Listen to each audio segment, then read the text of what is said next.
Okay, so hello everybody. Thank you very much for joining. Good morning here from Plymouth, or good afternoon or good evening to you, wherever you are. Thank you very much for joining this presentation on University of Plymouth International College, UPIC, specifically for our agents in the Middle East. So this is the kind of agenda that we're going to go through with you today over the next half an hour or so. So we'll have some introductions, an opportunity to meet the team. We'll take you through all of our programs, through our entry requirements, talk to you about the quality of the university and the TEF Triple Gold.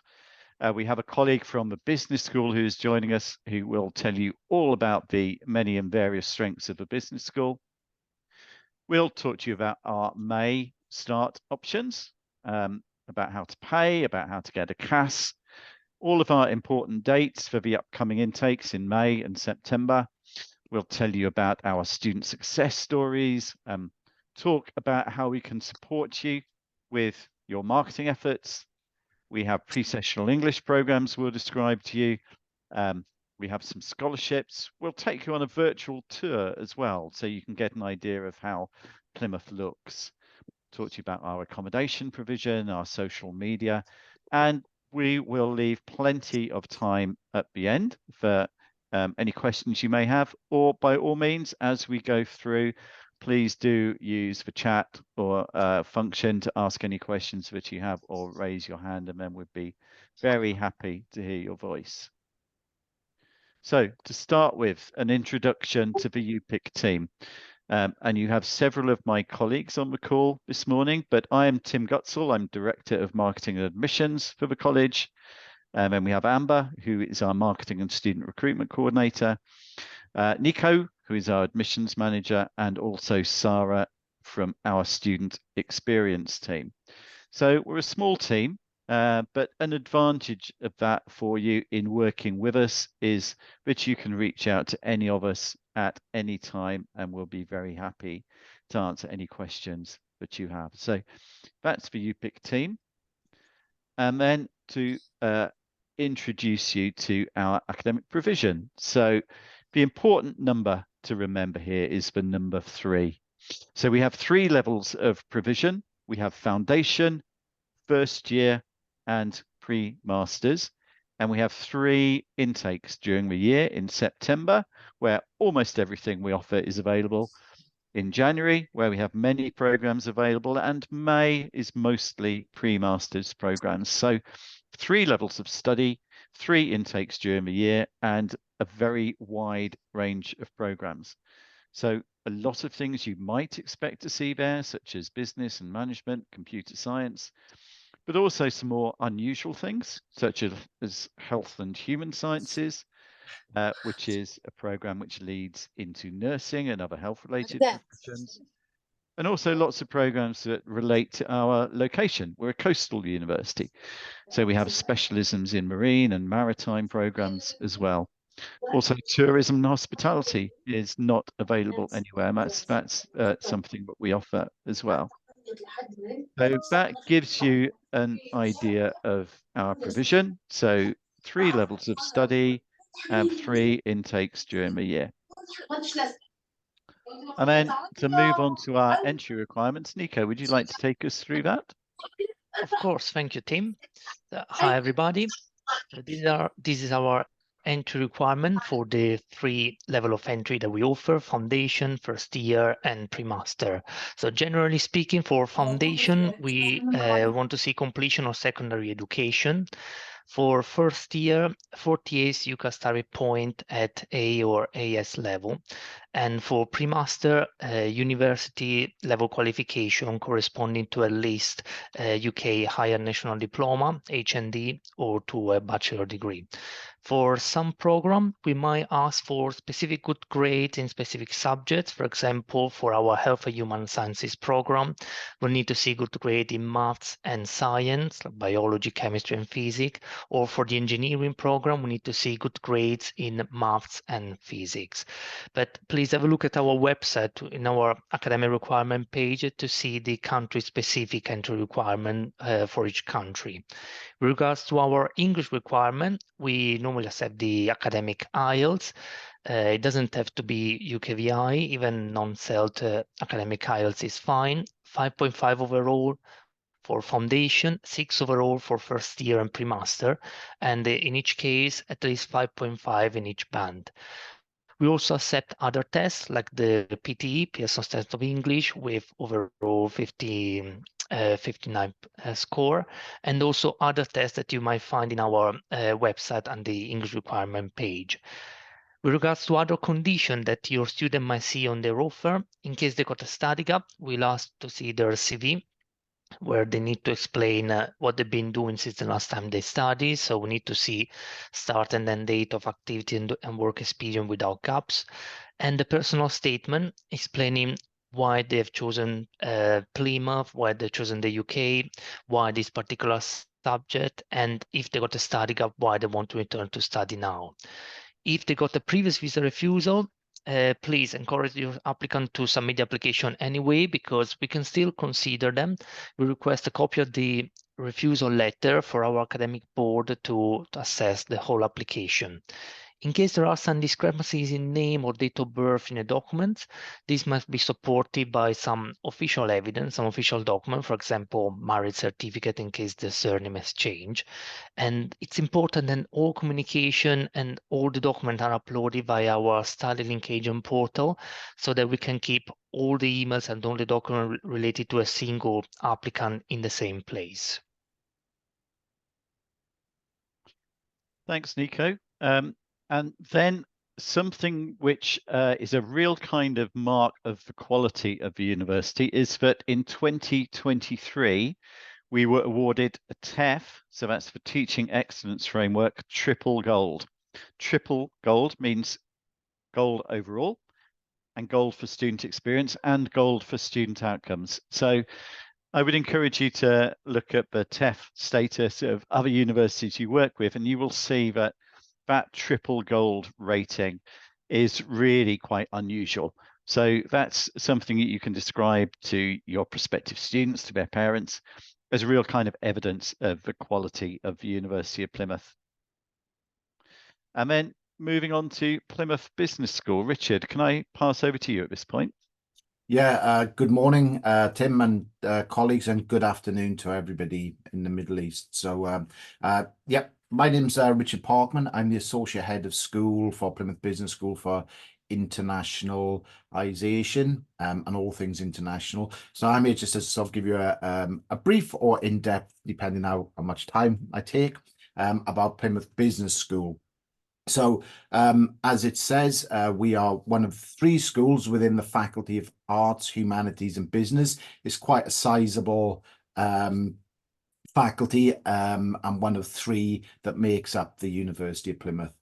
The school itself is broadly divided into 2 divisions, so accounting, economics and finance being one division, and the larger of the 2 divisions being made up of business, which includes the functions of business such as marketing, human resources, business management, and unusually tourism, hospitality and events management, along with international shipping, logistics and operations. And it's probably just worth mentioning as well, because it was a program we used to run, but we've embedded it into our tourism and hospitality programs, is that we have quite a strong lean in towards the cruise industry. So as a business school, again, unusually, we have very strong links with international cruise organizations, which, knowing parts of the Middle East, has developed quite a strong cruise product as part of its tourism agenda.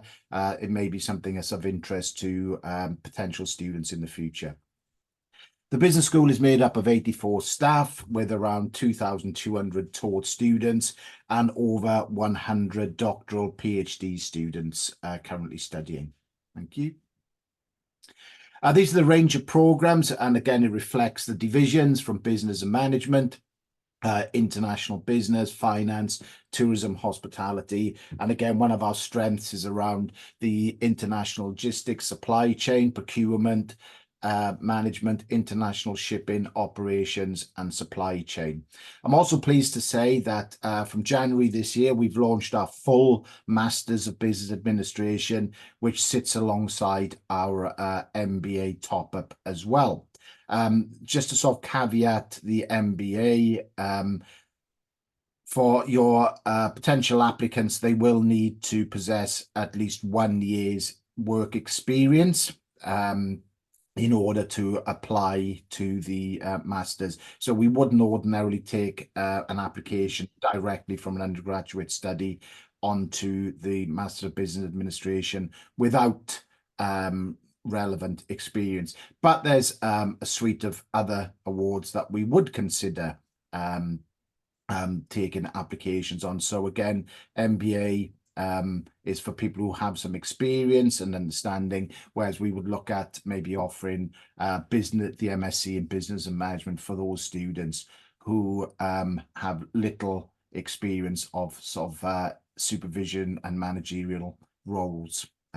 Okay, I think that's enough on that slide. Thank you, Richard. And just to clarify that we do have a UPIC pre-masters route into all of those masters programs, apart from the bottom one where the part-time option, but we have now recently approved the pre-masters route into the MBA as well. So all of those programs are available either for direct entry or through the UPIC pre-masters route. Yeah, thanks, Tim. That was a good point, well raised. So again, we're very pleased to sort of highlight some of the destinations where our graduates have gone on to work, and I think we're all in agreement. These are household names and you know, FTSE ranked organizations. So again, you know, some world famous organizations. So again, we're really pleased that these are the areas our graduates go on to, so that, you know, and we have the evidence that our programs do help students achieve their ambitions, whatever they may be. Okay, next slide, please. The next slide is all around our May 2024 start options. So this sometimes gets overlooked. You still have plenty of time to submit applications for May. Everybody knows we have a September start, and most people know we have lots of January start options. But in May, we have starts at both foundation and pre-masters levels, and in 7 subject areas at both levels. So for foundation, we have accounting and finance, business management, economics, events management, international tourism management, maritime business, and marketing. And pre-masters, business and management, communication design, data and computer sciences, education, engineering, psychology, tourism, and hospitality.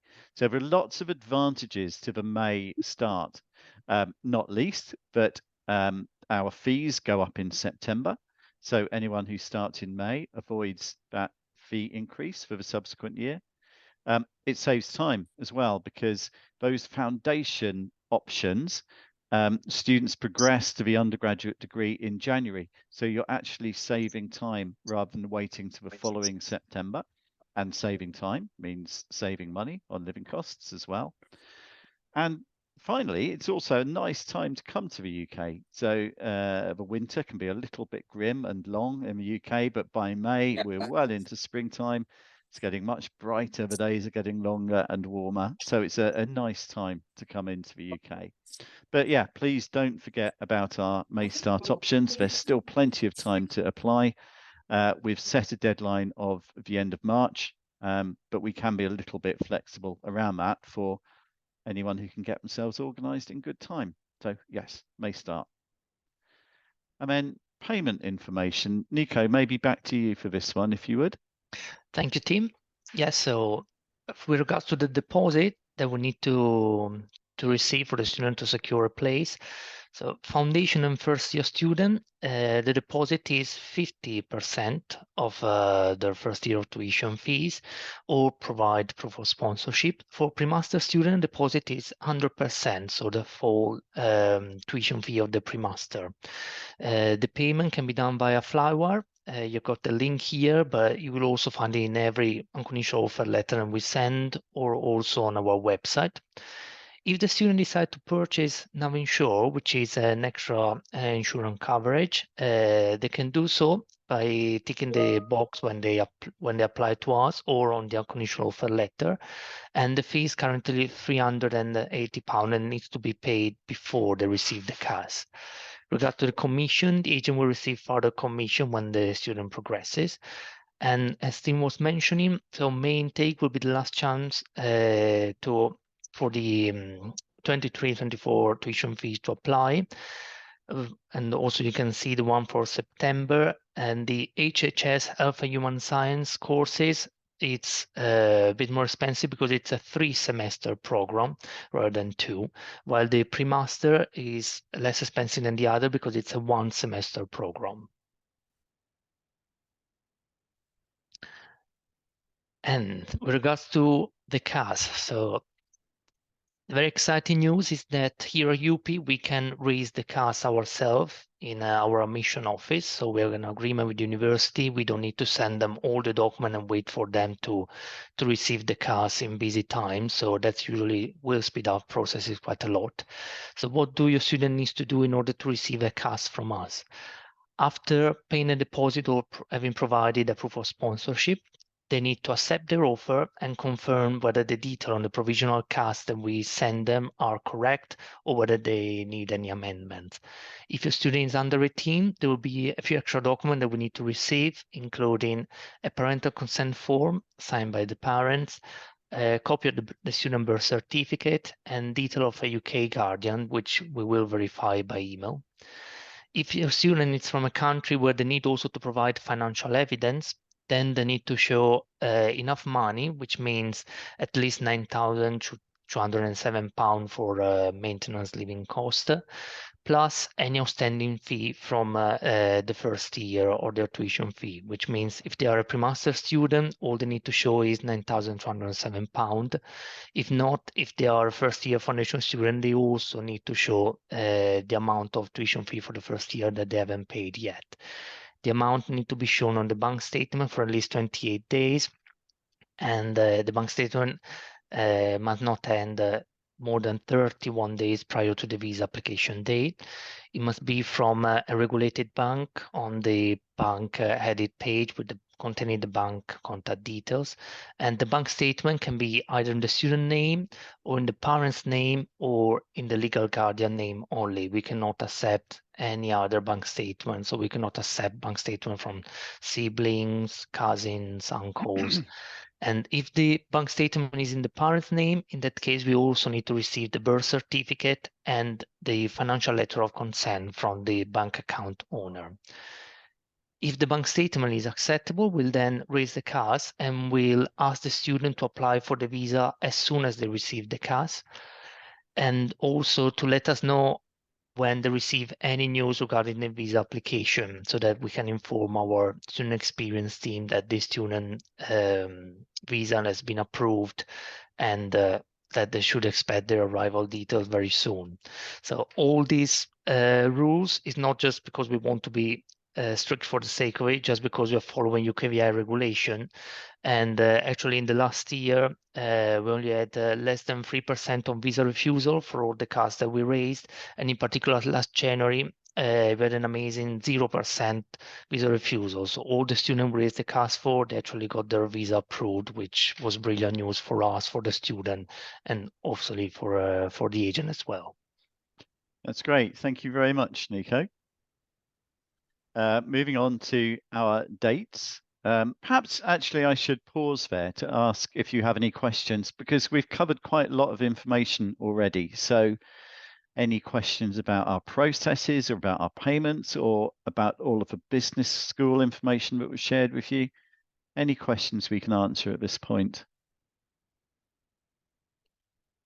The other thing that I will do is that we have a little quiz that we'll share with you now. I'll launch it now so we can actually see if you've been listening and paying attention. Right, so the poll is now launched. Please feel free to join in. So important dates. The May intake, as I mentioned before, we can continue to receive applications up to the 29th of March. Our last enrolment in May is the 24th of May for undergraduate programs and the 20th of May for postgraduate programs. So teaching starts for undergraduate programs 2 weeks before that. We don't allow any late enrollments for postgraduate programs because it's a short program and students really don't have very much time to catch up.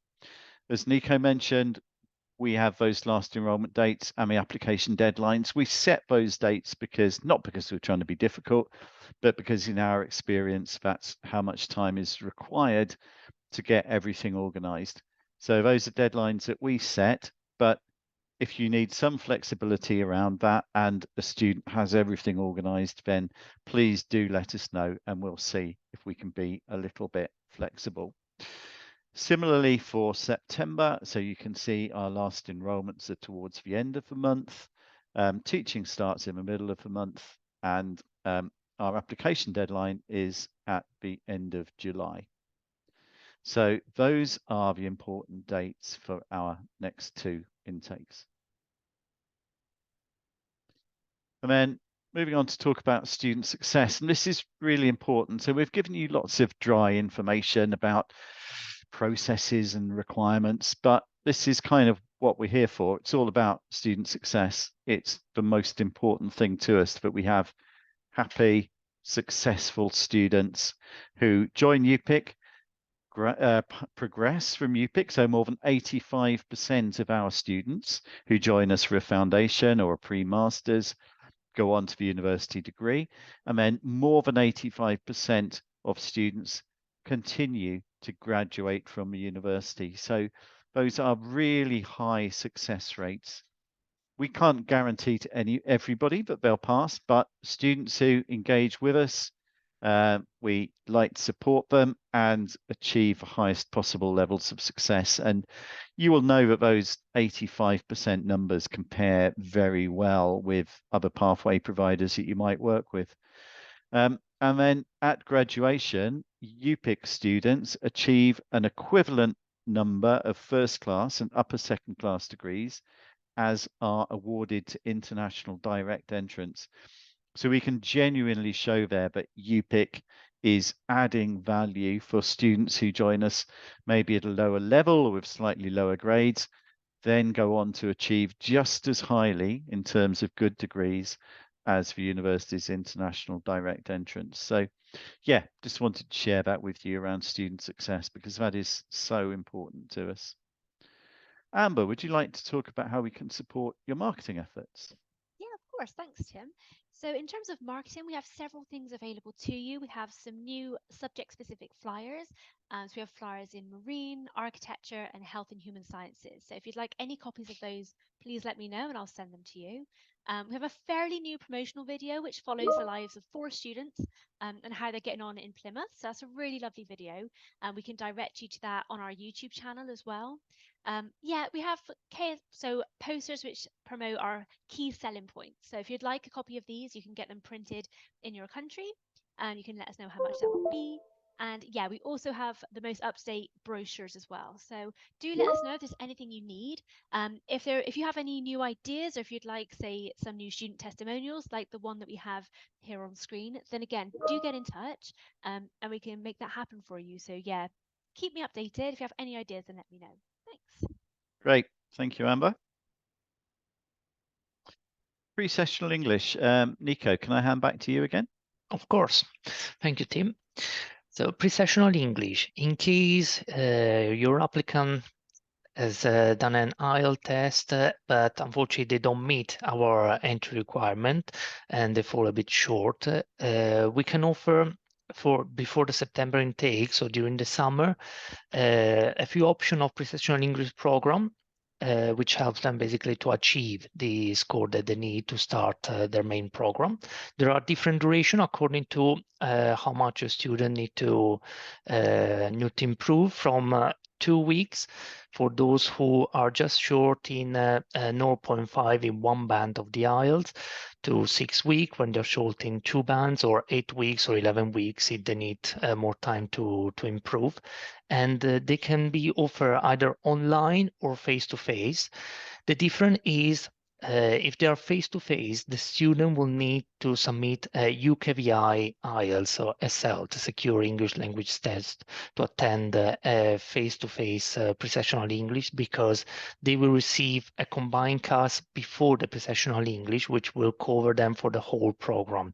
Pre-sessional, main program with UPIC, and then the rest of the program with the university. Instead, if they opt for an online pre-sessional English, they can apply just with an academic IELTS with its not CELT, and then they will receive the class after successful completion of the pre-sessional English. Thanks, Nico. Scholarships, just to mention, for self-funding students for the May intake, we do have an early bird discount, so £1,000 if it's paid in full by the 15th of March. And then the university itself has very generous scholarship schemes for international students. So a UPIC student who achieves 70% overall in their grades and more than 85% attendance can be eligible for a £2,000 scholarship. There's also an Academic Excellence Award, which could be up to a 50% discount, not just in the first year, but subsequent years for high achieving students. So yeah, a number of scholarships are available. And then virtual tour. Let me see if I can launch this. Let's hope this works technically. Maybe it won't. Amber, would you like to launch this? Tim, I would. My computer is glitching quite a lot, so I'm not sure it would work. Nico, are you able to launch the virtual tour? No pressure. Let me check if I found the link. Sorry.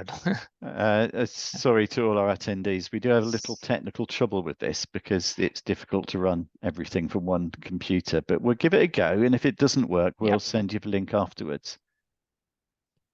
Any luck, Nico? I think yes. Let me see if I can share my screen. You are a co-host, so you should be able to share. Yep.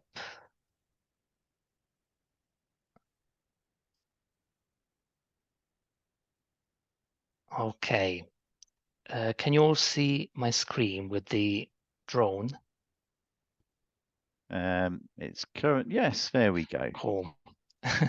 Okay, so this is our city of Plymouth, and I'll start our tour. I'm trying not to go too fast. I don't want people to feel travel sick. I will start our tour from our college. So we are right in the middle of the city center and right on the university campus.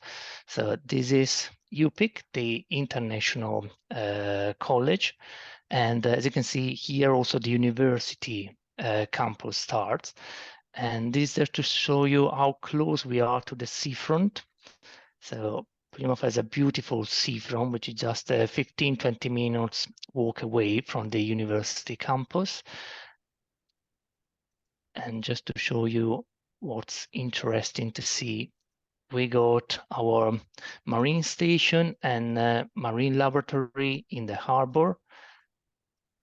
And as well, let's see if I can find so this is Drake Island, which is right in front of the city of Plymouth. And one of the most important touristy point is the Plymouth Hall on the seafront, where you can see the lighthouse, which is a symbol of the city, and this beautiful outdoor pool, Tinside Lido, which in particular in summer it gets very busy. And right on this side, you can see how close we are to beautiful Cornwall as well. So lots to see, lots to do in Plymouth. We also got ferries that leaves from here and to go to France and Spain, and a lot of different bar and cafes along the seafront in case students also need a part-time job while they're here. And going back to the university campus, so you can see it's very, very central. Here we got also the main shopping center, which is on the other side of the road from the university campus. We got some example of student accommodation right at the edge of the campus. So it's all very walkable. So usually don't even need a bus pass when they come and study here, because there's plenty of accommodation available. Really 5-10 minutes walking from the campus. Let's say, talking about accommodation, if I can show you an example. So even all these are all student accommodation, and let's see if I can find one to show you. So these are all student accommodation, very close to where the campus is.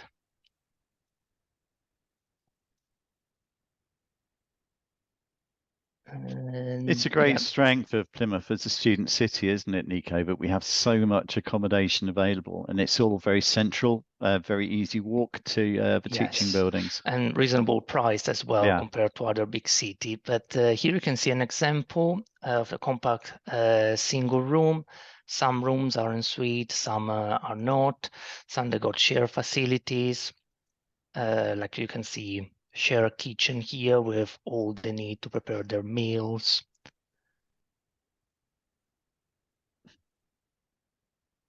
Okay.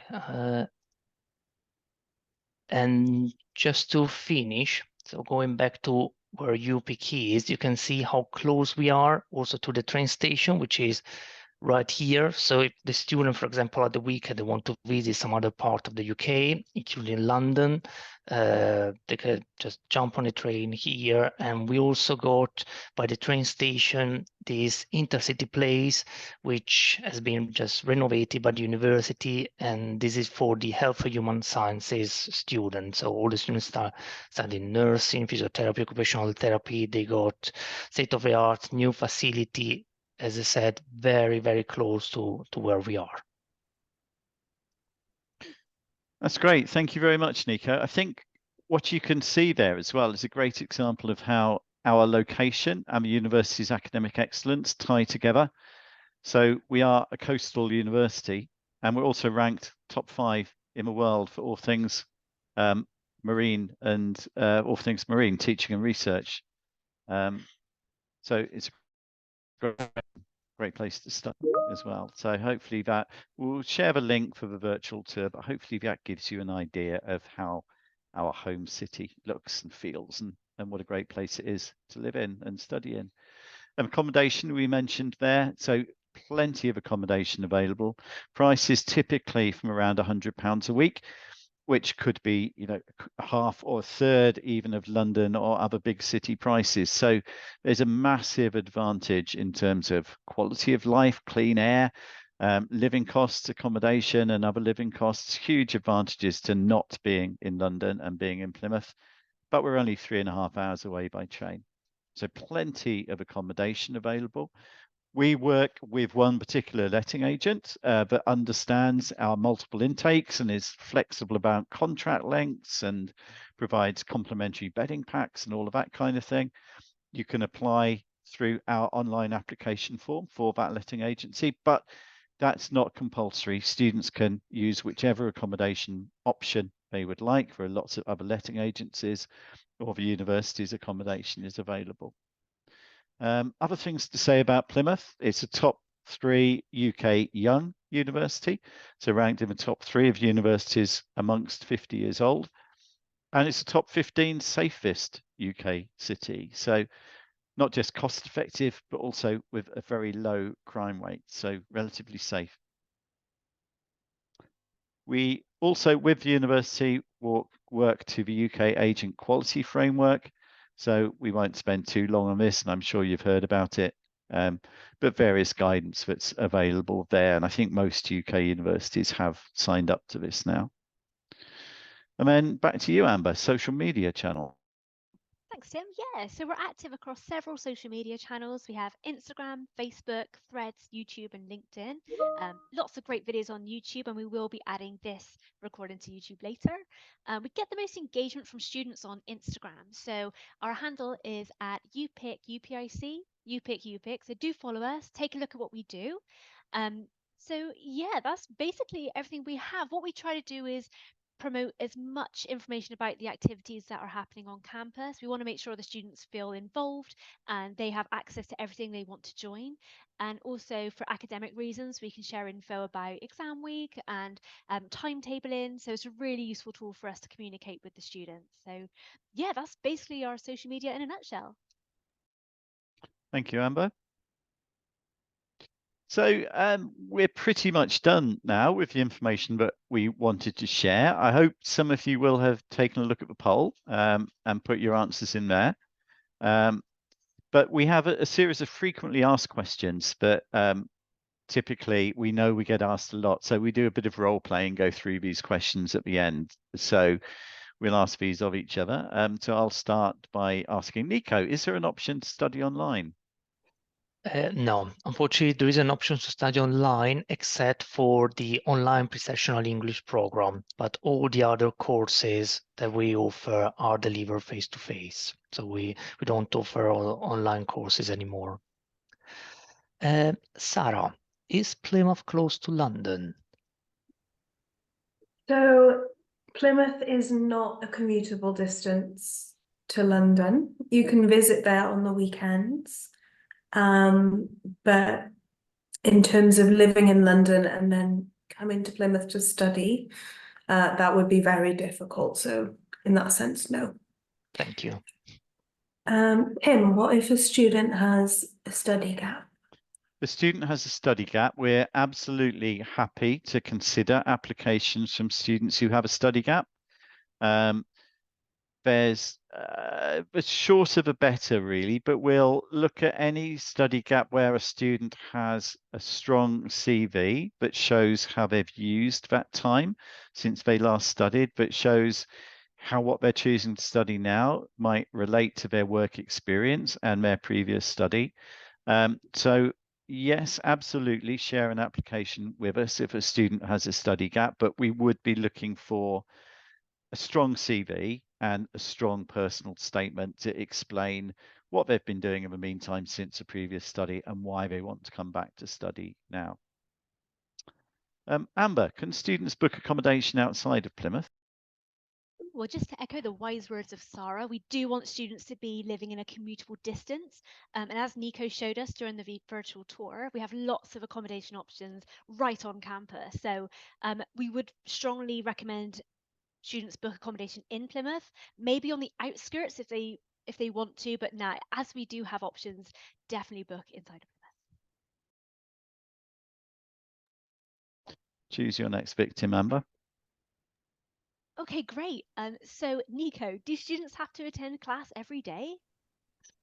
Yes, students should expect to have lesson every day, Monday to Friday, not all day every day, but usually the lesson might start from 9 o'clock and might finish at 5. As I said, they should take it as a full-time job. So not to expect to actually have lesson every hour, but to have lesson every day. And yes, they do need to attend. Sarah, can students pay their fees in installments? So no, not technically. The way it would work for undergraduate, so half of the full fee is taken at the point where we would produce the CAS. From then, the other half of the fees is normally due in week 9. So in that sense, I guess that could be considered an installment, but other than that, unfortunately, no. It would just be those 2 payments. Thank you. Amber, are there any opportunities for part-time work? Yes, Sarah, there are. So students can work up to 20 hours a week during term time. And what's really good about the University of Plymouth is they promote a lot of the jobs that are going on around town or on campus. So students can work anywhere from retail, hospitality, jobs in IT or a warehouse or care. So yeah, during term time, they can work up to 20 hours, but of course their main priority is to study here with us. So all of our attendees, are there any questions that we haven't covered there that you still have for us? Anything else we can help with?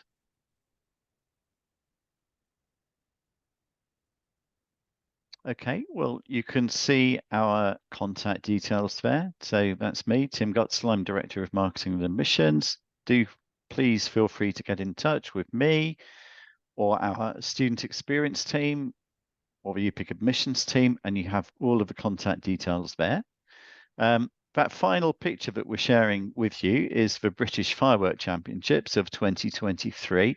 And this is a great event that happens in Plymouth every year, every summer, over 2 evenings in the summer. As soon as it gets dark, there are competitive firework displays and thousands of people turn out to watch this.